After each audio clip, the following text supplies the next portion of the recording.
قال اللہ تبارک و تعالی فی شان حبیبہ الکریم ان اللہ و ملائکتہ یصلون علی النبی یا ایھا الذین آمنوا صلوا علیہ وسلموا تسلیما اللہم صلی علی سیدنا مولانا محمد مبارک وسلم صلاۃ و سلام علیک یا رسول اللہ صلی اللہ تعالی علیہ وسلم۔ میرے پیر کامل کا کلام ہے محمد تیری غریب صلی اللہ علیہ وسلم۔ آدم کا دم بنایا محمد تیری گلی میں، کیا کھیل ہے رچایا محمد تیری گلی میں۔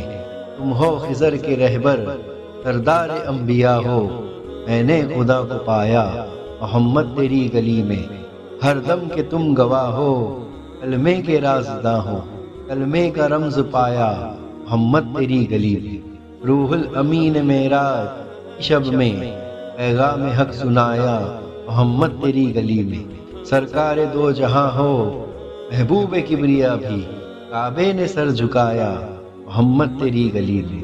ہوتا رہے گا اب تو ہر دم میں آنا جانا، اپنی گلی کو پایا محمد تیری گلی میں۔ ظلمت کا دے میں تم نے حق کی شمع جلائی، گھر گھر اجالا آیا محمد تیری گلی میں۔ کیا خاک لوگ جانے یہاں تم کو پیر فہمی، برقع پہن کے آیا محمد تیری گلی میں۔ تیری عطا کے صدقے تیرے کرم پہ معروف راہ بقا کو پایا محمد تیری گلی میں۔ تو پہلا مصرع ہے آدم کا دم بنایا محمد تیری گلی میں، کیا کھیل ہے رچایا محمد تیری گلی میں۔ لغت میں دم کے کئی معنی نکل کر آتے ہیں، جیسے روح، سانس، لمحہ، نفس، قلب، وقت، وجود، ذات۔ دیکھو لفظ ایک ہے لیکن اس کے معنی کتنے ہیں۔ اور تصوف کے نزدیک اس کے معنوی معنی نکل کر آتے ہیں۔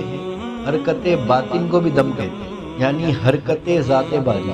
سبحان اللہ۔ اب اس شعر کے دو نقطے ہیں، دو پہلو ہیں۔ پہلا ہے نام محمد پر آدم علیہ السلام کا جسم ہوا، تو آئیے ہم اس پہلے پہلو کی طرف چلتے ہیں۔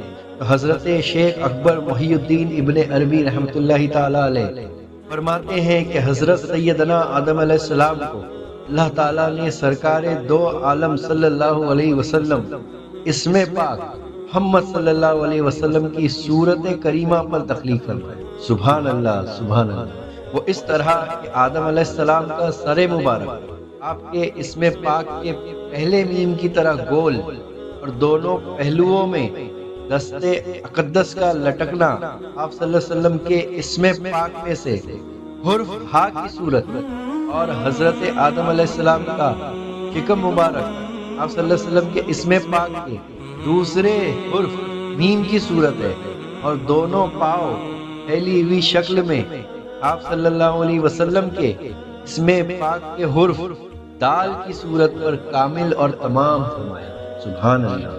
حضرت امام محمد غزالی رحمۃ اللہ تعالی علیہ اپنی کتاب وقائق الاخبار شریف میں فرماتے ہیں کہ انسان کا سر میم کی طرح گول، ہاتھ ہا کی طرح، پیٹ میم ثانی کی طرح، اور پاؤں دال کی طرح بنائے گئے ہیں۔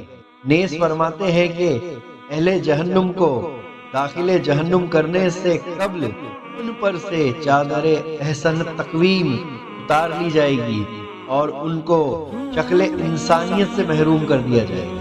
سبحان اللہ، بہت ہی گہری بات ہے۔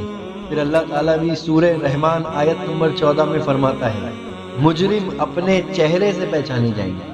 بہت لطیف نقطہ ہے۔ تو یہ ایک پہلو ہے اس شعر کا۔ اب آئیے دوسرے پہلو کی طرف چلتے ہیں، یعنی روح کا آدم علیہ السلام کے قالب میں داخل ہے۔ اب یہاں قالب سے مراد کیا ہے؟ لغت کے اندر قالب کے ایک معنی ہوتے ہیں سانچے کے، وہ آلہ جس میں کوئی چیز ڈھالے، جس کو ہم ڈائی بھی کہتے ہیں۔ اب آئیے اللہ تعالیٰ قرآن کریم سورہ ہجر آیت نمبر 29 میں کیا فرماتا ہے؟ اللہ رب العزت فرماتا ہے تو جب میں اسے مکمل کر لوں اور اپنی طرف کی خاص معزز روح پھونک دوں تو تم سب اس کے لیے سجدے میں گر پڑنا۔ اس آیت مقدسہ میں 3 لفظ غور فکر اور پر اسرار ہیں۔ عربی کے اندر فیضا تسویہ، یعنی جس کے معنی نکل کر آتے ہیں مکمل کرنا، یعنی قابل بنانا۔ دوسرا لفظ قابل غور ہے عربی کا لفظ ہے نفخ یعنی پھونکنا، اور تیسرا خود لفظ ہے عربی کا، وہ ہے روح۔ آئیے ہم اس کی طرف چلتے ہیں کہ فائزہ تسویہ یعنی مکمل کرنے کی مثال شیشے کے سیکل کی ہے۔ جیسے شیشہ سیکل سے پہلے اسی صورت کو قبول نہیں کرتا، اگرچہ اسی صورت کو اس کے سامنے بھی رکھ دیا جائے، لیکن جب اسے سیکل کیا جائے یعنی چمکدار، صاف و شفاف کیا جائے تو صاحب صورت کی صورت اس میں صاف نظر آتی ہے، جیسے وہی صاحب صورت اس شیشے کے سامنے ہو، یعنی جس کا دل شیشے کی طرف صاف و شفاف ہو چکا ہو۔ یہاں حضرت آدم علیہ السلام کے وجود کالب کو ہر طرح سے تکمیل یعنی مکمل کرنا مراد ہے۔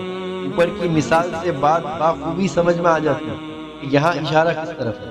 اب آئیے نفخ بمانی اس کھوکھلے جسم میں پھونکنا، نفخ بمانی اچھے جسم کی کوک میں ہوا ڈالنا اور اس کی خالی جگہ کو پر کرنا۔ اس سے آدم علیہ السلام کی حیات کی ایجاد مراد ہے، ورنہ اس وقت نہ نفخ تھی نہ منفوخ، بلکہ وہاں تو صرف موجد بسائے گئے، اس میں فاعل اللہ تعالی اور بسائے گئے اس میں مفعول آدم علیہ السلام۔ روح ایک سر مجرد بلا جسم لطیف شے ہے جو چشمے ظاہر سے نظر نہیں آتی، یہ بدن میں حلول نہیں رکھتا، اسے بدن سے وہی تعلق ہے جو عاشق کو معشوق سے۔ حضرت شیخ عزیز الدین نے فرمایا کہ روح جہت و مقام سے منزہ یعنی خالی، پاک جہت یعنی سمت اور مکان سے خالی ہے، اس کے اندر جمیع اشیاء کے علم و اطلاع کی قوت ہے۔ اسی مناسبت سے اللہ تعالیٰ اپنی طرف منسوب فرمایا، اور نہ دوسرے جسمانیت بھی اس کے ہے، لیکن ان میں مذکورہ والا اوصاف نہیں ہے۔ اپنی بقا و دوام کے اعتبار سے روح بدن کی محتاج نہیں ہے، ہاں چونکہ بدن روح کے نام اور عالم شہادت میں سے اس کے کمالات و قوی کو ظاہر کرتا ہے۔ اس معنی پر روح کو بدن کی محتاج کہہ سکتے ہیں، اس عالم میں اس سے جدا نہیں ہو سکتا، بلکہ اس کے ذرے ذرے کے اندر جاری و ساری ہے، لیکن حلول نہیں کرتا جیسے حلولیوں کا مذہب ہے، بلکہ وہ جسم میں ایسے موجود ہے جیسے وجود مطلق یعنی آزاد، بے قید۔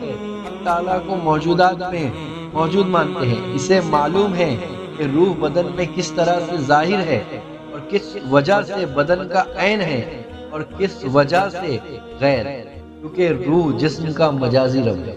سبحان اللہ۔ روح ایک لطیف جسم ہے جو اللہ تعالیٰ کے اجزاء سے نہیں اور نہ ہی وہ اجزاء والا ہے، بلکہ وہ روح سے اس کی ذات اقدس مراد ہے، اور اجزاء ممکن کے ہوتے ہیں جو اس کے حادث ہونے کی دلیل ہے، اور اللہ تعالیٰ منزہ و مقدس ہے۔ یہی روح انسانی روح اعظم ہے، اور یہی مظہر ذات الہیہ۔ در حقیقت ذات حق کے درمیان کوئی حجاب و نقاب ہی نہیں، اگرچہ کچھ آتا ہے تو یہ نفس کی ذاتی جہالت ہے، اور یہ سب کچھ نفس کی اپنی غفلت ہے۔ اگر نفس سے جہالت اور غفلت دور ہو جائے تو ذات حق کا اس طرح مشاہدہ ہو سکتا ہے گویا سورج کو سر کی آنکھوں سے کھلم کھلا دیکھا جاتا ہے۔ سبحان اللہ، سبحان اللہ۔ چنانچہ اللہ تعالیٰ اپنی بعض کتابیں سماویہ میں نازل فرماتا ہے، اللہ تعالیٰ فرماتا ہے کہ اے انسان، پہلے اپنے آپ کو پہچان، پھر مجھے بھی پہچان لے گا۔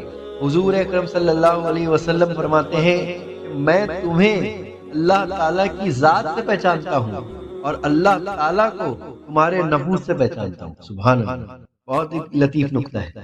اللہ تعالیٰ کا انسان پر بہت بڑا فضل و کرم ہے، اسے اپنے عرفان کے طریقے خود سکھاتا ہے۔ باوجود یہ کہ انسانی ڈھانچہ نہایت ہی چھوٹا ہے، لیکن اس کے اندر اتنے بڑے عجائبات جمع فرمائے ہیں کہ عالم کبیر کے جملہ عجائبات اس کا مقابلہ نہیں کر سکتے۔ اسے جملہ عالم کا خلاصہ کہا جائے تو بے جانا ہو۔ تو اس شعر کے خلاصے سے کیا بات سمجھ میں آئی، کیا نقطہ سمجھ میں آیا؟ تو یہی بات سمجھ میں آئی کہ اللہ تعالیٰ نے اپنا کھیل آدم نگری میں ہی رچایا ہے۔ جو کچھ ہے تمام کا تمام حقیقت آدم سے ہے، تمام وجودات آدم سے ہے، اور جو بھی اس سے ہٹ کر ہے وہ وہم و گمان ہے اور باطل۔ اس کلام کا دوسرا شعر ہے، ہو خضر کے رہبر سردار انبیاء ہو، میں نے خدا کو پایا محمد تیری گلی میں۔ تو لغت میں خضر کے ایک معنی ہوتے ہیں سبز ہونا، کہ ایک پیغمبر کا بھی نام ہے جن کا معجزہ یہ تھا کہ وہ جہاں بیٹھتے وہاں سبزہ نمودار ہو جاتا، یا جس جگہ سے گزر جاتے وہ جگہ ہمیشہ سرسبز و شاداب رہتی۔ یہ اشارہ ہے صوفیوں کے لیے، یہ اہل فکر کے لیے اشارہ ہے اس کے معنی، اور اس کے مترادف الفاظ ہیں رہنما، مرشد، ہادی۔ سبحان اللہ۔ تو تمام ہادیوں کے ہادی، تمام رہنماؤں کے رہنما، تمام رہبروں کے رہبر، تمام غلاموں کے آقا، تمام انبیاء کے سردار میرے آقا و مولا صلی اللہ علیہ وسلم کی ہی ذات برحق۔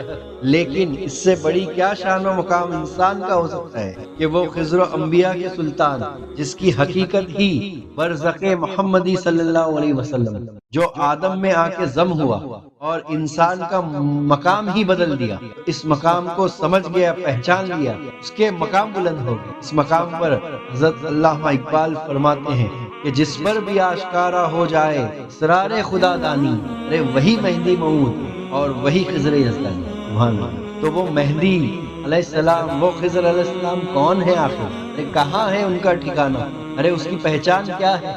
غور و فکر کا مقام۔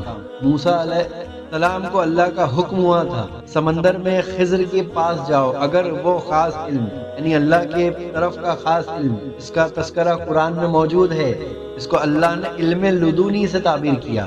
اگر پانا چاہتے ہو کس کی طرف جاؤ؟ سمندر میں خضر علیہ السلام کی طرف بھیجا موسیٰ علیہ السلام۔ اب یہاں غور و فکر کا مقام ہے۔ اللہ کا ایک مقرب نبی جس کا تذکرہ قرآن بار بار کر رہا ہے، اللہ ان سے کہہ رہا ہے کہ ایک ایسے نبی یا ولی کی طرف جاؤ، نبی یا ولی کی طرف جاؤ جس کو نہ کوئی جانتا ہے نہ پہچانتا ہے۔ آخر کیا بات تھی؟ یہ اللہ رب العزت کا کرم ہے کہ اس نے اس امت میں پیدا فرمایا۔ یہ پیر و مرشد کا احسان ہے کہ ان راز سے واقف کرایا، ورنہ ہم بھی شر اور وسوسوں میں گھرے ہوئے تھے، ہم بھی باطن میں باطل تھے، ہمارا ایمان ہی باطل تھا۔ یہ باطن کا خضر کا فیضان ہے کہ حقیقت شناس کرایا، مقام خضر بتایا، مقام رسول سمجھایا، یہ ان کا فیضان ہے، یہ کرم ہے اللہ کا۔ اس کے مقرب بندوں کی حرمت بتایا، اللہ کے راز کو سینہ بہ سینہ داخل فرمایا، اور یہ تمام فیض ہمیں اپنے پیر کامل سے ہی عطا ہوا، اور یہ ان کا فیضان ہے کہ انہوں نے یہ پتہ خود میں ہی بتایا۔ پھر آگے لکھتے ہیں کہ ہر دم کہ تم گواہ ہو کلمے کے رازداں ہو، کلمے کا رمز پایا محمد تیری گلی میں صلی اللہ علیہ وسلم۔ روح کا تعلق بالواسطہ اللہ سے ہے اور جسم کا تعلق روح سے ہے۔ یہ پیر کامل کا فیضان ہے، ہر سانس میں کلمے کو بسا دیا، کیونکہ حدیث مبارکہ کا مفہوم ہے جس کی ایک سانس بھی بغیر ذکر الہی کے نکلے بس وہ مردہ ہے، یعنی ہر سانس میں اللہ اور اس کے رسول کا ذکر ہے۔ یہ وہ ذکر ہے کہ جس کی خبر فرشتوں کو بھی نہیں، اس لیے ہر سانس کا گواہ اللہ ہے، ہر لمحہ بندگی ہے۔ کلمے کا راز برزخ محمدی صلی اللہ علیہ وسلم میں ہی پوشیدہ ہے۔ جس نے برزخ محمدی صلی اللہ علیہ وسلم کی حقیقت کو جان لیا وہ خود رازدہ ہو گیا۔ جس کی ہر سانس یاد الہی سے نکل رہی ہے، ارے اسی کی تو نماز قائم ہوئی۔ ہر دم، ہر لمحہ جن کا کلمہ طیب سے نکل رہا ہے، ان کا گواہ خود اللہ اور اس کا رسول ہے۔ کلمہ گو سے قبر میں فرشتے سوال کرنے آئیں گے، اور جیسے ہی وہ سوال پوچھیں گے، ارے ان کی روح جواب دیں گے۔ ان کے پاس اللہ کی خاص نعمت ہوگی جس کی خبر فرشتوں کو بھی نہیں۔ وہاں اللہ خود گواہی دے گا، ارے اسے آنے دو، یہ میرے خاص بندوں میں سے ہے، اور اس راز کو، نعمت کو میں نے آدم نگری میں ہی پایا، کہیں اور نہیں۔ یہ کلمے کا رمز خود کی حقیقت کو پیر و مرشد کے فضل سے خود میں پایا۔ اس مقام پر میرے حضرت پیر عادل بیجاپوری رحمت اللہ تعالی علیہ کلمے کی حقیقت پر لکھتے ہیں کہ بندہ خود کلمہ ہوا ہے، بندگی کلمے میں ہے، ان تو کنزن کا یہ سارا بھید بھی کلمے میں ہے۔ اور کسی لکھنے والے نے کیا خوب لکھا ہے، ارے جو بھی کرتے ہیں اپنے دم کی نگہبانی، جو بھی کرتے ہیں اپنے دم کی نگہبانی، انہی پر منکشف ہوتے ہیں اسرار خدا دانی۔ سبحان اللہ۔ آگے شعر ہے، روح الامین نے معراج کی شب میں پیغام حق سنایا محمد تیری گلی میں۔ تو قرآن کریم نے روح الامین کا لقب حضرت جبرائیل علیہ السلام کو عطا کیا۔ اس کی وجہ یہ ہے کہ آپ کو تمام انبیاء پر وحی کا کام اللہ نے سونپا تھا کہ آپ میرا پیغام تمام انبیاء تک پہنچاتے رہے۔ تو یہاں روح کا اشارہ اللہ کے پیغام کی طرف ہے، اور امانت دار یعنی جو کسی کے مال میں خیانت نہ کرے بلکہ اس کی امانت کو اپنے مالک تک صحیح سلامت پہنچا دے، اس لیے جبرائیل علیہ السلام کو روح الامین کا لقب عطا ہوا۔ یہی وہ فرشتہ ہے جس نے شب معراج میں حضور اکرم صلی اللہ علیہ وسلم کی طرف پیغام لے کر حاضر ہوا کہ اللہ نے آپ کو سر عرش بلایا۔ تو یہاں معراج کے حقیقی معنی کیا ہے؟ آخر کیا رمز، کیا راز ہے؟ آخر جبرائیل علیہ السلام کی کیا حقیقت ہے؟ مقام جبرائیل کیا ہے؟ تو تصوف میں بزرگوں کے نزدیک معراج خود کے خیال کی بلندی کا ایک نام ہے، اپنی حقیقت کو پانے کا نام ہے۔ اور جبرائیل سے مراد کیا ہے؟ تو صوفیہ کرام فرماتے ہیں کہ جبرائیل انسان کی روحانی لطائف و کیفیت کا ایک مقام ہے جو بہت لطیف ہے، جس کو سمجھانا آسان نہیں، جس نے پایا وہی جان سکتا۔ اسی لیے بندہ نواز سرکار بھی فرما رہے ہیں جس نے چکا زباں پر لذت وہی لیا۔ یہ وہ مقام ہے جہاں پر اللہ نے صوفیہ و اولیاء کو لکھا اور انبیاء پر وہی نازل فرمائی۔ یہ مشاہدے کا مقام ہے، یہ کن فیکن کا مقام ہے، یعنی حق کی صدا اس کے اندر سے آتی ہے، خود پر یقین پختہ ہو جاتا ہے۔ تو یہاں اس مقام پر پتہ کیا چلا؟ ہمیں اپنی حقیقت سے آگاہی حاصل کرنا ہے، ورنہ زندگی بھر لوگ قصہ یا واقعہ سمجھ کر باہر ہی بھٹکتے رہیں گے، کبھی حقیقت نہ پا سکیں گے، کیونکہ خود سے ہٹ کر کچھ ہے ہی نہیں۔ آگے شعر ہے، سرکار دو جہاں ہو محبوب کبریا بھی، کعبے نے سر جھکایا محمد تیری گلی میں۔ تو آپ صلی اللہ علیہ وسلم کی کیا شان بیان کی جائے؟ ان کے مقام کو الفاظ میں سمجھانا جیسے سمندر کے آگے قطرہ، جیسے سورج کے آگے دیا دکھانا، کیونکہ آپ صلی اللہ علیہ وسلم دو جہانوں کے سردار ہیں، ارے دو جہاں کے چراغ ہیں اور اللہ کے محبوب ہیں۔ اور اللہ نے جب بھی قرآن میں رسول اکرم صلی اللہ علیہ وسلم کو پکارا تو کہا اے محبوب، یعنی باقی نبیوں کے لیے رسول یا پیغمبر کا لفظ استعمال کیا، لیکن جب بھی بات محمد صلی اللہ علیہ وسلم کی آئی تو کہا اے محبوب۔ اور اس شعر کے ایک باطنی معنی یہ بھی ہے کہ صوفیہ کرام اپنی کتابوں میں گہرائی والی بات نقل کرتے ہیں کہ قلب مومن عرش اللہ تعالیٰ، یعنی مومن کا قلب اللہ کا گھر ہے۔ تو قلب کو بیت اللہ کہہ کر پکارا گیا، ارے اس کی عظمت بلند و بالا ہے، یعنی مومن کا قلب کعبے کا مقام رکھتا ہے۔ اس لیے اہل تصوف محفل سما میں رقص کرتے ہیں، کچھ تو یوں ہی جھومتے ہیں، لیکن جو صاحب عرفان ہے وہ حقیقت کو سمجھ کر رقص کرتے ہیں۔ اللہ ان کے دل میں ہے، یعنی اس کا دل کعبہ ہے اور وہ اس کا طواف کرتا ہے، گویا ان کی روح کعبے کا رقص کرتی ہے، طواف کرتی ہے۔ مومن کون ہے؟ جن کا دل ایک ذات کامل کی طرف ہی جھکا، دنیا میں اور کہیں نہیں جھکا۔ جب سرکار تو جہاں صلی اللہ علیہ وسلم نے حضرت بلال حبشی رضی اللہ عنہ سے کہا کہ آپ کعبے کی چھت پر کھڑے ہو کر اذان دیجیے، تو حضرت بلال حبشی نے پوچھا کہ حضور کس طرف رخ کر کے اذان دی؟ حضور اکرم نے خود فرمایا کہ مدینے کی طرف رخ کر کے اذان دی۔ تو اہل طریقت بھی اپنے پیر کے آگے جھکنے کی حقیقت اور اس کے حقیقی معنی سے واقف ہیں، یعنی جہاں دل جھکا وہاں سب جھکا، وہاں قیمت سر ہے۔ ارے تو وہی تو تمام سر جھکے ہوئے ہیں ایک ہی ذات باری کے آگے، اور وہ ذات باری کس کی ہے؟ ارے وہی تو ذات باری ہے، محمد عربی ذات برحق ہے۔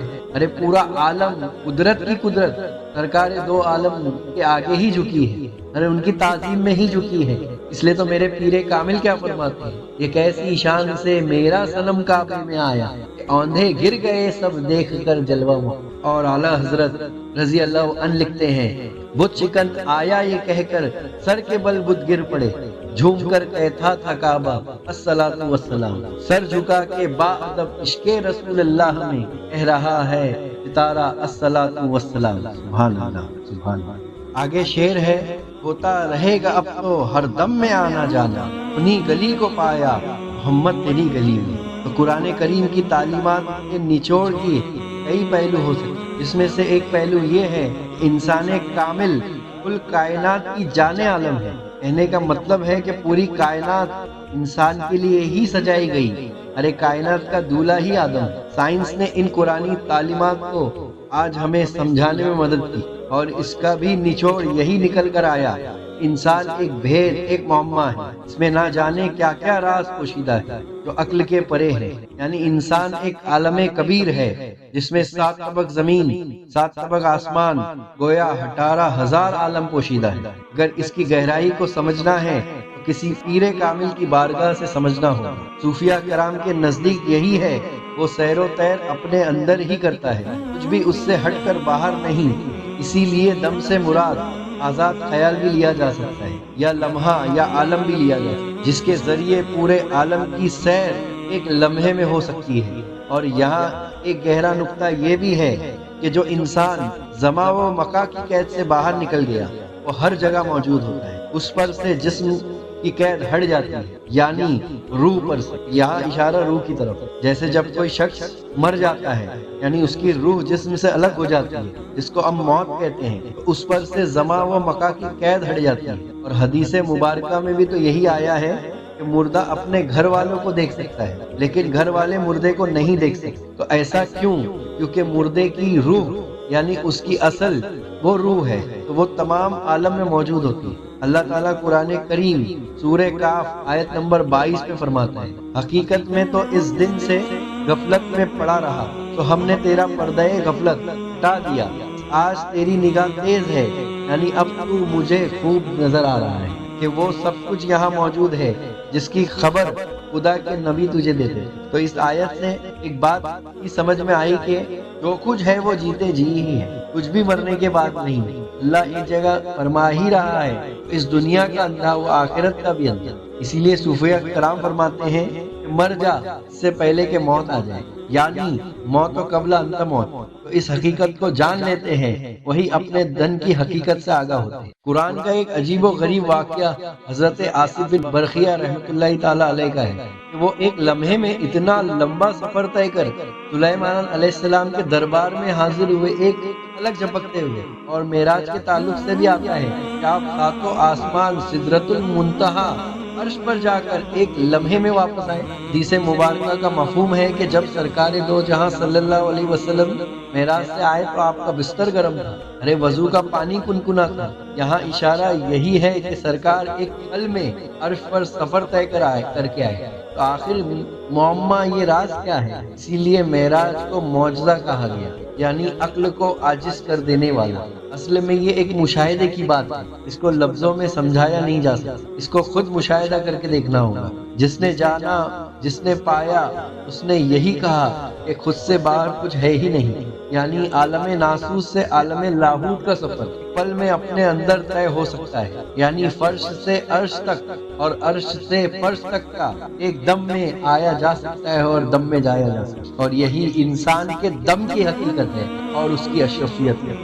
ظلمت کدے میں تم نے حق کی شمع جلائی، گھر گھر اجالا آیا محمد تیری گلی میں۔ اس شعر میں آدم علیہ السلام کی عظیم برکت کا ایک گہرا نقطہ اجاگر ہوتا ہے۔ اس طرح ہے کہ نور محمدی صلی اللہ علیہ وسلم پیشانی آدم، تو جب حق تعالیٰ نے ان چاروں عناصروں سے آدم علیہ السلام کا خالق بنایا اور ان کی صورت تیار کی، فرشتوں نے کبھی ایسی صورت نہ دیکھی تھی، تعجب سے اس کے آس پاس پھرتے تھے، ان کی خوبصورتی سے حیران تھے۔ ابلیس بھی اس خالق کو دیکھنے آیا اور اس کے گرد پھر کر بولا، اے فرشتوں، تم اسی کا تعجب کرتے ہو؟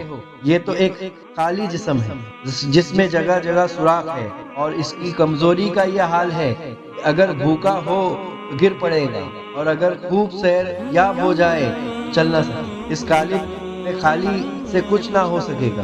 پھر بولا، ہاں اس کے سینے میں بائیں طرف ایک بند کوٹری دل ہے، یہ خبر نہیں کہ اس میں کیا ہے، شاید کہ یہ لطیفہ ربانی کی جگہ ہو جس کی وجہ سے یہ خلافت کا حقدار تھا۔ تو بحکم رب جب روح قالب کے پاس پہنچی تو جسم کو تنگ و تاریک پایا۔ حق تعالیٰ نے نور محمدی صلی اللہ علیہ وسلم سے وہ قالب جھگمگا دیا، سبحان اللہ، یعنی مصباح سراج منیر کا وہ نور آدم علیہ السلام کی پیشانی مشکات میں بطور امانت رکھا، جس سے آدم کا وہ چراغ فانوس گویا ستارہ ہے، موتی کی طرح چمکتا ہوا موتی کی طرح چمکنے لگا۔ دیکھنے پر گویا وہ شجر مبارکہ نظر آ رہا تھا۔ اسی شجر مبارکہ سے انبیاء کرام کا سلسلہ جاری و ساری ہوا، سبحان اللہ۔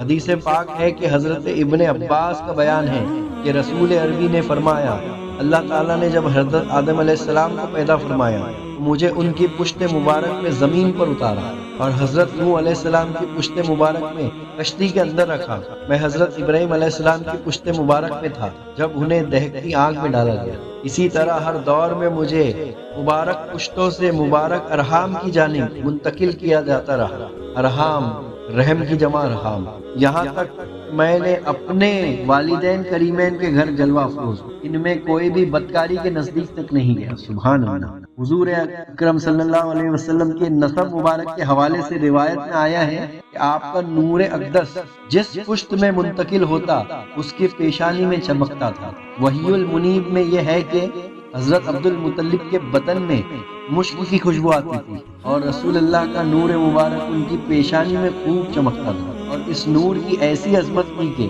بادشاہ بھی حیرت زدہ ہو جاتا اور آپ کی تعظیم و تکریم کرتے تھے۔ اسی طرح حضرت عبداللہ رضی اللہ عنہ کی پیشانی مبارک نور محمدی سے چمکتی تھی، جس کو دیکھ کر ایک کاہنہ جس کا نام شمیمیہ تھا، جو توریت و انجیل اور کتب سابقہ کی عالمہ تھی، تو یہاں غور کرنا ہے وہ عورت کون تھی؟ کوئی معمولی عورت نہیں تھی، وہ عالمہ تھی، توریت اور انجیل پڑھنے والی۔ انہوں نے آپ کو نکاح کی دعوت دی مگر آپ نے انکار کر دیا۔ پھر مذکور ہے کہ آپ کا نکاح حضرت آمینہ رضی اللہ عنہ سے ہو گیا اور نور محمدی ان کے بدن میں منتقل ہو۔ تو یہاں غور و فکر کا مقام ہے۔ ایک روز حضرت عبداللہ اسی فاطمہ نامی کاہنہ کے پاس سے دوبارہ گزرے، یا اس نے آپ کی طرف توجہ تک نہ کی، تو حضرت عبداللہ نے پوچھا کہ کیا بات ہے، اس وقت مجھے دعوت نکاح دی تھی اور آج توجہ تک نہیں کرتی؟ تو اس نے کہا جس نور کی خاطر میں آپ کی طرف راغب ہوئی تھی وہ نور کوئی اور خوش نصیب لے گئی۔ میری خواہش تھی کہ وہ نور مبارک مجھے نصیب ہو جو آپ کی پیشانی مبارک میں چمک رہا تھا، مگر اب وہ جدا ہو چکا ہے۔ بہرحال صوفیہ کرام فرماتے ہیں یہی نور جب آدم علیہ السلام کی پیشانی میں جلوہ گر ہوتے ہی آدم علیہ السلام پر رحمتوں کی بارش ہونا شروع ہو گئی۔ سب سے پہلے اس نور نے اپنے والد ماجد کو فرشتوں کا مسجود قبلہ بنایا۔ زبان حال سے کہتے تھے آدم جسے سجدہ ہوا ہے میں نہیں۔ ایک نکتہ ہے کہ در حقیقت یہ سجدہ اسی نور کو تھا۔ بعض مشائخ عظام فرماتے ہیں کہ اس نور محمدی میں تمام علوم پوشیدہ تھا، کیونکہ نور کا ایک معنی علم کے بھی نکلتے ہیں، علم کے بھی ہوتے ہیں، اور اس کی وجہ سے مناسبت یہ ہے کہ جس طرح علم سے معقولات یعنی فلسفہ اور سائنس بلکہ جملہ امور منکشف ہوتے ہیں، اور ایسے ہی نور سے جملہ محسوسات منکشف ہوتے ہیں۔ یہاں جملہ محسوسات باطن کے لطائف کی طرف اشارہ ہے اور جملہ معقولات سائنس فلسفہ حکمت کی طرف اشارہ ہے۔ سبحان اللہ۔ کیا خاک لوگ جانے یہاں تم کو پیر فہمی، برقع پہن کے آیا محمد تیری گلی میں۔ تو اس شعر کی تشریح میں صحیح بخاری کی حدیث قدسی ہی کافی ہے، مسند امام احمد حنبل کی حدیث ہی کافی ہے۔ حدیث کچھ اس طرح ہے کہ میرا بندہ جن جن عبادتوں سے میرا قرب حاصل کرتا ہے اور کوئی عبادت مجھ کو اس سے زیادہ پسند نہیں ہے جو میں نے اس پر فرض کی ہے، یعنی فرائض مجھ کو بہت پسند ہے، جیسے نماز، روزہ، حج، زکوٰۃ، اور میرا بندہ فرض ادا کرنے کے بعد نفل عبادتیں کر کے مجھ سے اتنا قریب ہو جاتا ہے کہ میں اس سے محبت کرنے لگ جاتا ہوں۔ تو یہاں پر ایک اور نقطہ نکل کر آتا ہے، اس حدیث کے اندر ایک اور نقطہ نکل کر آتا ہے کہ اللہ نے کہا کہ میرا بندہ فرض ادا کرنے کے بعد جب نفل عبادت کرتا ہے، کیا کرتا ہے؟ نفل عبادتیں کرتا ہے۔ تو یہاں جمع کا صیغہ ہے، جمع کے صیغہ میں عبادتیں کچھ بھی ہو سکتی ہیں۔ اللہ کا ذکر بھی عبادت ہے، روزہ بھی عبادت ہے، کسی کی مدد کرنا بھی عبادت میں شامل ہے۔ تو عبادتیں کر کے مجھ سے اتنا قریب ہو جاتا ہے کہ میں اس سے محبت کرنے لگ جاتا ہوں، یعنی اللہ ان سے راضی ہو جاتا ہے۔ سبحان اللہ۔ پھر جب میں اس سے محبت کرنے لگ جاتا ہوں تو میں اس کا کان بن جاتا ہوں جس سے وہ سنتا ہے، میں اس کی آنکھ بن جاتا ہوں جس سے وہ دیکھتا ہے، اس کا ہاتھ بن جاتا ہوں جس سے وہ پکڑتا ہے، اس کا پاؤں بن جاتا ہوں جس سے وہ چلتا ہے۔ سبحان اللہ۔ پھر حدیث قدسی ہے مسند احمد حنبل کی، سیدہ عائشہ رضی اللہ عنہ سے مروی ہے کہ رسول اکرم صلی اللہ علیہ وسلم نے فرمایا اللہ تعالیٰ فرماتا ہے کہ فرائض کی ادائیگی سے ہی میرا بندہ میرا قرب حاصل کر سکتا ہے، لیکن بندہ نوافل کے ذریعے میرے قریب ہوتا رہتا ہے، یہاں تک کہ میں اس کا اپنا محبوب بنا لیتا ہوں۔ سبحان اللہ سبحان اللہ۔ اس مقام پر کیا لکھا گیا؟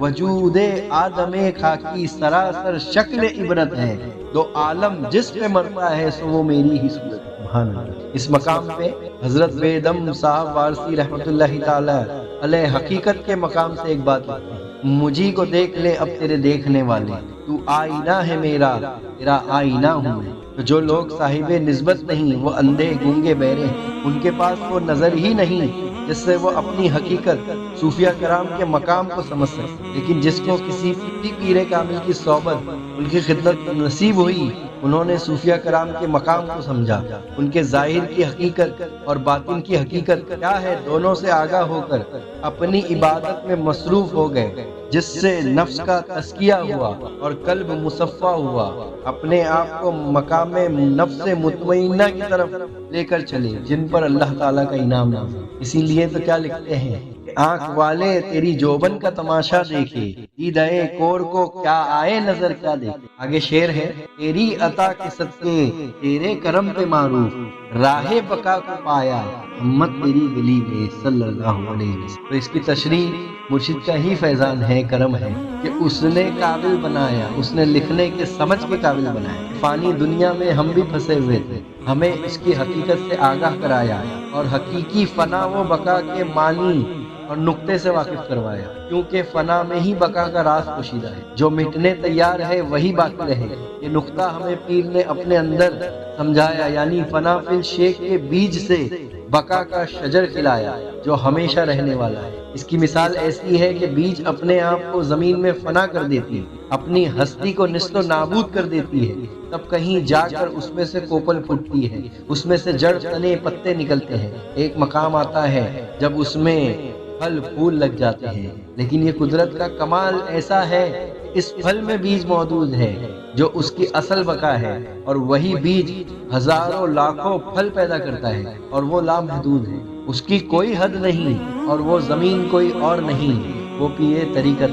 بس یہ راز اور مقام پانا ہے، پیر کامل سے ملو، کیونکہ مرشد کے در سے ہی در رسول تک رسائی ہوئی، مرشد کے در سے ہی در رسول تک رسائی ہوئی۔